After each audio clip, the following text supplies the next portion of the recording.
এ পর্যায়ে আমি আমাদের করণীয়ের দিকগুলি কি হতে পারে এর উপরে কথা বলার জন্য অনুরোধ জানাচ্ছি ডক্টর শামসুল আরেফিন শক্তি ভাইকে, যিনি ইতিমধ্যেই একজন লেখক হিসেবে আমাদের কাছে সমাদৃত হয়েছেন, চিন্তক হিসেবে সমাদৃত হয়েছেন। সুতরাং তার আলোচনাগুলি নোট করার জন্য অনুরোধ করব যে তিনি আমাদের কাছে করণীয় কি তিনি এই বিষয়ে আমাদের কাছে কথা বলবেন। মুসাল হাফিজ ইতিমধ্যে আমাদের মাঝে উপস্থিত হয়েছেন। ডক্টর আবুল কালাম আজাদ বাশার হাফিজাহুল্লাহ তিনি আমাদের মাঝে উপস্থিত হয়েছেন। আমাদের প্রিয় মুফতি সাইফুল ইসলাম সাহেব উপস্থিত হয়েছেন। আমাদের লুৎফর রহমান ফরাজি সাহেব উপস্থিত হয়েছেন। আমাদের মাঝে নদী সাহেব হুজুর আছেন, তিনি শারীরিকভাবে অসুস্থ, কিন্তু তারপরেও যেভাবে মনোযোগ দিয়ে কথা শুনছেন তিনি, এখান থেকে আমাদের শেখার কিছু আছে। তা আমি বলবো এ পর্যায়ে কথা বলার জন্য নির্ধারিত সময়ের ভিতরে ডক্টর শামসুল আরেফিন শক্তি ভাই তার বক্তব্য আজকে আমাদের করণীয় নির্ধারণের, আমাদের নীতি নির্ধারণ কি হতে পারে এ বিষয়ে তিনি দিক নির্দেশনামূলক কথা বলবেন। আসসালামু আলাইকুম ওয়া রাহমাতুল্লাহি ওয়া বারাকাতুহু। আলহামদুলিল্লাহ, সালাতু ওয়াসসালামু আলা রাসূলিল্লাহ ওয়া আলা আলিহি ওয়া সাহবিহি আজমাইন। আসলে আমি বয়সে খুবই ছোট, আসলে এত বড় একটা ষড়যন্ত্র এবং এই ষড়যন্ত্রের জন্য যে সুবিশাল কর্মযজ্ঞ প্রয়োজন, এটার দিক নির্দেশনা বা এটার করণীয় কি এটা বলার মতো যথেষ্ট বয়স এবং ম্যাচুরিটি আমার হয় নাই বলে আমি মনে করি। তারপরও আমি উপস্থিত সকলের খেদমতে যারা এগুলো নিয়ে নিজ নিজ এলাকায় ফেরত যাবেন এবং কিছু এগুলো নিয়ে কিছু না কিছু করার মতো তামান্না অন্তরের মধ্যে রাখেন, তারা যেন একটা গাইডলাইন যেন তাদের সামনে থাকে, এই বিষয়ে হয়তো আমি কিছু প্রস্তাবনা কিছু পেশ করার জন্য আমি চেষ্টা করব। এছাড়াও আমাদের সম্মানিত মুরব্বী উলামায়ে কেরাম আমার সামনে উপবিষ্ট রয়েছেন, তারা আরও অধিকতর সুচিন্তিত মতামত এটার সাথে যোগ করে আমাদের জন্য একটা বিস্তারিত গাইডলাইন প্রদান করবেন, এই অনুরোধ আমি তাদের কাছে রাখছি। এখানে মূলত আমি একজন বাবা হিসেবে এবং আমার পেশাগত কারণে আমি একজন ডাক্তার হিসেবে এখানে এসেছি কিছু কথা উপস্থিত সকলের সামনে, এবং আমাদের এই কথা ইন্টারনেটের মাধ্যমে বাংলাদেশের কোনায় কোনায় পৌঁছে যাবে ইনশাআল্লাহ। এই সবার উদ্দেশ্যে আমি একজন বাবা এবং একজন চিকিৎসক হিসেবে আমি কিছু কথা বলে যেতে চাই। আপনারা ইতিমধ্যে জেনেছেন যে ব্র্যাক, বন্ধু সোশ্যাল ওয়েলফেয়ারের মতো এনজিওগুলো তারা দেশ বিরোধী, সমাজ বিরোধী, পরিবার বিধ্বংসী এবং ধর্মবিরোধী ভূমিকা এই বাংলার জমিনে তারা রেখে যাচ্ছে, এবং পশ্চিমা নষ্ট সভ্যতার যে নষ্ট চিন্তাগুলো তারা আমাদের মধ্যে ছড়িয়ে দিচ্ছে, এবং তারা বিভিন্নভাবে এই কাজগুলো করছে। তারা আন্তর্জাতিকভাবে সরকারকে চাপে ফেলছে, তারা বিভিন্ন সরকারি কর্তা ব্যক্তিদেরকে বিভিন্ন প্রলোভন দেখিয়ে বিভিন্নভাবে তারা তাদের এই উদ্দেশ্যগুলো আদায় করে নিচ্ছে। এবং কেন তারা এটা করতে চায় এই বিষয়ে আমি একটু আপনাদের সামনে পুরনো একটা ইতিহাস আমি আপনাদের সামনে তুলে ধরতে চাই। 1813 সালে আমি আপনাদেরকে নিয়ে যেতে চাই। 1813 সালে মাদ্রাজে, যে ব্রিটিশ উপনিবেশ মাদ্রাজে, সেখানের গভর্নর ছিলেন কর্নেল থমাস মনরো। এই কর্নেল যখন ইস্ট ইন্ডিয়া কোম্পানির বার্ষিক যে অধিবেশন, সেখানে যখন বার্ষিক রিপোর্ট পেশ করছে, তখন উনি সেখানে বলছেন যে ব্রিটিশদের তৈরিকৃত পণ্য ভারতীয়রা ব্যবহার করছে না। আপনারা ব্রিটিশরা যে এত ভর্তুকি দিচ্ছেন, এত কম লাভে জিনিসপত্র এখানে দেওয়ার চেষ্টা করছেন ইস্ট ইন্ডিয়া কোম্পানি, কিন্তু আপনাদের এই পণ্যগুলো তারা ব্যবহার করছে না। তখন বলতেছে কেন ব্যবহার করছে না? আমরা যদি আরো দাম কমিয়ে দেই, আমরা যদি আরো ভর্তুকি দেই, বা আমরা যদি লসে বিক্রি করি, তবু কি তারা ব্যবহার করবে না? তখন কর্নেল মনরো বলতেছেন না, তবুও ভারতীয়রা এই পণ্য কিনবে না। উনি জিজ্ঞেস করতেছে কেন? তখন বলতেছে কারণ ভারতীয়দের রুচি এমন না, তারা যে ব্রিটিশ পণ্য কিনবে। উদাহরণ দিচ্ছেন উনি যে একজন হিন্দু পণ্ডিত তিনি মাটিতে বসে খান, আমরা মুসলমানরা মাটিতে বসে খাই, আমাদের সুন্নাহ। উনি বলতেছেন একজন হিন্দু পণ্ডিত তিনি মাটিতে বসে খান এবং তার তো ডাইনিং টেবিলের দরকার নেই, সুতরাং আপনি তাকে ডাইনিং টেবিল কিনে দিতে পারবেন না। একজন মুসলমানরা যে ধরনের পোশাক পরিধান করে, তারা তো আপনার ইউরোপিয়ান কাটের পোশাক তারা কিনবে না। সুতরাং সবার আগে তাদের রুচিকে পরিবর্তন করতে হবে। কিভাবে পরিবর্তন করতে হবে? 1813 সালে ঘটনা শেষ। 1835 সালে উপমহাদেশে নতুন শিক্ষাক্রম তৈরি করা হলো, নতুন পাঠ্যপুস্তক, নতুন শিক্ষা ব্যবস্থা। লর্ড ম্যাকলে নতুন শিক্ষা ব্যবস্থা নিয়ে আসলেন, এবং এই শিক্ষা ব্যবস্থার মধ্য দিয়ে ভারতীয়দেরকে এমনভাবে ইউরোপিয়ানাইজ করা হলো, তাদের রুচিকে এমনভাবে বদলায় দেওয়া হলো যে 1901 সালে, ঠিক 100 বছরের মাথায়, 90 বছরের মাথায় 20 লক্ষ ইউরোপিয়ান মন মগজ রুচির মানুষের জন্য কত ব্রিটিশ পণ্য আমদানি করা হয়েছে, এটার একটা ডকুমেন্ট আছে। আমি ব্যাপারটা বুঝতে পারছি আপনাদেরকে, যে শিক্ষা ব্যবস্থার মধ্য দিয়ে মানুষের রুচিকে পরিবর্তন করা হয়, যেন এই বিশাল যে আন্তর্জাতিক যে পুঁজিবাদী যে সম্প্রদায়, তারা যেন তাদের পণ্যগুলো, তাদের সেবাগুলো আমার কাছে বিক্রি করতে পারে। মোট কথা, বাজার তৈরি করতে পারে। বড় বাজার তৈরি করার জন্য তারা আমাদের শিক্ষা ব্যবস্থার মধ্য দিয়ে আমাদের রুচিকে তারা পরিবর্তন করে দেয়। তাহলে এখন আমি যে পয়েন্টে আমি আসতে চাচ্ছি, যে এই যে ট্রান্সজেন্ডার মতবাদ আমাদের মধ্যে ছড়ায়, তাদের কি লাভ? আমাদের এখানে এই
যেতে হবে।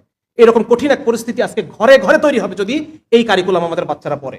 তারপর দেখেন যে পুরুষ থেকে নারী হতে লাগে $1,40,000, নারী থেকে পুরুষ হতে লাগে $1,25,000, লিঙ্গ সার্জারিতে লাগে $30,000, চেহারা সার্জারি করে মেয়ে পুরুষ করে ফেলতে লাগে $25,000 থেকে $60,000, ব্রেস্ট সার্জারির জন্য লাগে $5,000 থেকে $10,000। শুধু তাই না, প্রতি বছর তাকে হরমোন নিয়ে নিয়ে মেয়ে হয়ে থাকতে হবে, প্রতি বছর তাকে হরমোন নিয়ে নিয়ে ছেলে হয়ে থাকতে হবে। এটা একটা খরচ আছে, প্রতি বছর $1,000 উপরে তাকে খরচ করতে হবে। 2017 সালে শুধু পুরুষ থেকে নারী হওয়ার যে মার্কেট, এই মার্কেটটা ছিল $11.5 কোটি, এবং 2024 সালে এই মার্কেটটা গিয়ে দাঁড়াবে $97 কোটি। তার মানে দেখেন, এই যে একটা জিনিস আপনাদেরকে আমি বলি, একটু গ্যাপ নেই, যে আজকে যে বাংলাদেশে একটা একটা ইয়ে আছে যে আমেরিকাতে, আমি একটু সময় নিচ্ছি, আমি একটু আপনার কাছে সময় নিচ্ছি। আমেরিকাতে প্রতি বছর $223 বিলিয়ন লাগে শুধুমাত্র মদ খাওয়ার কারণে যে ক্ষতিগুলো হয়, ভাঙচুর হচ্ছে, কেউ শারীরিকভাবে অসুস্থ হচ্ছে, পরের দিন অফিসে আসতে পারতেছে না, এই যে মদ খাওয়ার কারণে $223 বিলিয়ন ক্ষতি হয় আমেরিকার প্রতি বছর। আমাদের বাংলাদেশ এই ক্ষতিটা থেকে বেঁচে আছে না বেঁচে নাই? এই খরচটাকে আমাদের করা লাগতেছে, এই টাকাটাকে আমাদের নষ্ট হচ্ছে। এটা আমাদের উলামায়ে কেরামের অবদান। আমাদের উলামায়ে কেরাম মদের ব্যাপারে, জুয়ার ব্যাপারে, জিনার ব্যাপারে মানুষের মধ্যে এমন একটা অবস্থা, এমন একটা মনোভাব তৈরি করে রাখছেন, যার কারণে এই বাংলাদেশের বিলিয়ন বিলিয়ন বিলিয়ন ডলার বেঁচে যাচ্ছে। তাহলে আজকে এই যে নতুন করে আমাদেরকে এত বিলিয়ন ডলার এই দেশকে খরচ করতে হবে, তো এটা আমাদের কিছুই করণীয় নাই, আমাদের ডাক্তার সমাজের কিছুই করণীয় নাই। আজকে কেন একজন ডাক্তারের বিরুদ্ধে কথা বলবে না যদি সে আসলে দেশপ্রেমিক হয়ে থাকে? আজকে আমরা উলামায়ে কেরাম দেশপ্রেমিক, তারা এই বিষয়ে কথা বলতেছেন। এটা কি শুধু উলামায়ে কেরামের জিনিস? আমরা যারা সাধারণ মানুষ, আমরা যারা সাধারণ বাবা, আমাদের কোনো এখানে বলার কিচ্ছু নাই? আমার আপনার ছেলে তো, আমাদের উলামায়ে কেরামের সন্তান তো এখানে পড়ে না, তবু তারা কথা বলতেছে। তাহলে আজকে আমি আপনি যাদের সন্তান এই পাঠ্যপুস্তক পড়বে, যাদের সন্তান এই কনফিউশনের মধ্যে ভুগবে, এই মানসিক অসুখে তারা আক্রান্ত হবে, তারা কোনো কথাই বলতেছেন না, কেন এরকম হচ্ছে? তাহলে ভুক্তভোগী তো আমরাই হব। সেদিন একটা ভিডিও খুব ভাইরাল হয়েছে, সেই ভিডিওতে দেখা যাচ্ছে যে আমেরিকার একজন বাবাকে এনে একটা লাইভ শোতে বসানো হয়েছে, আর তার ছেলে যে সব পুরো সার্জারি করে মেয়ে হয়ে গেছে, সেই ছেলেটা মানে এমন যে লম্বায় 6 ফিট, এরকম কাঁধ প্রশস্ত, মাসল, মানে পুরো একটা শক্ত সমর্থ পুরুষ। সে মেয়েদের পোশাক পরে, সে মেয়েদের মতো বড় চুল নিয়ে এসে বাবার সামনে চেয়ারে বসলো। সেই ছেলেটাকে দেখে বাবা হু হু করে কান্না করতেছে যে আমার সন্তান এরকম হয়ে গেল, আমি বাবা হিসেবে ব্যর্থ যে আমি আমার সন্তানের কাছে আইডল হতে পারলাম না। আজকে এইভাবে কান্না করার জন্য আপনারা প্রত্যেকে প্রস্তুত হন।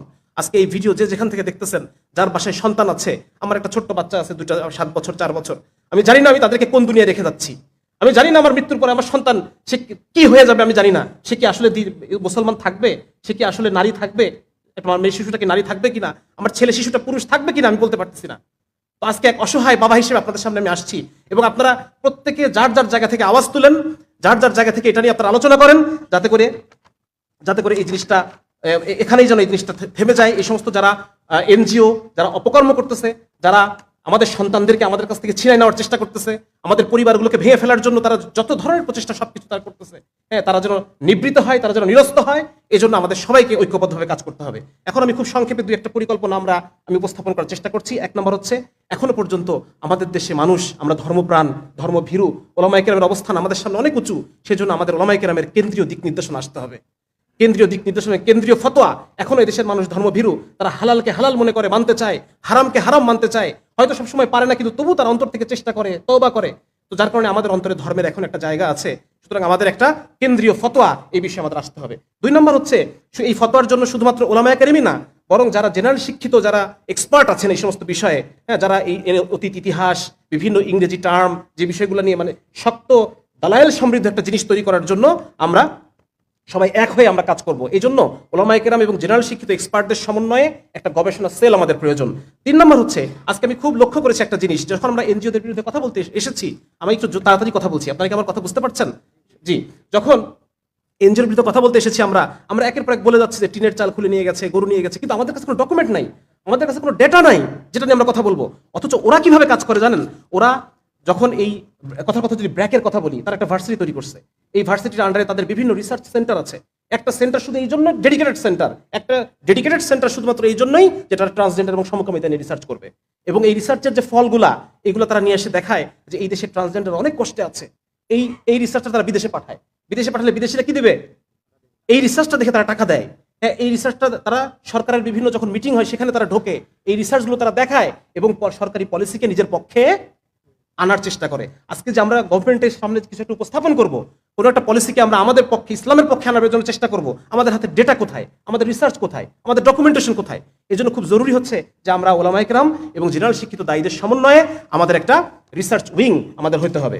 এরপর আরেকটা ইয়া হবে এটা, যে ইসলামের উপর যে কোনো সামগ্রিক যে হামলাগুলো হচ্ছে, আজকের মতো আমরা সবাই মিলে একসাথে কাজ করব। বিভিন্ন ঘরানার ওলামায়ে কেরাম, বিভিন্ন চিন্তার যারা জেনারেল শিক্ষিত আমরা দাওয়াতের কাজ করছি, আমরা সবাই একসাথে কাজ করবো ইনশাআল্লাহ।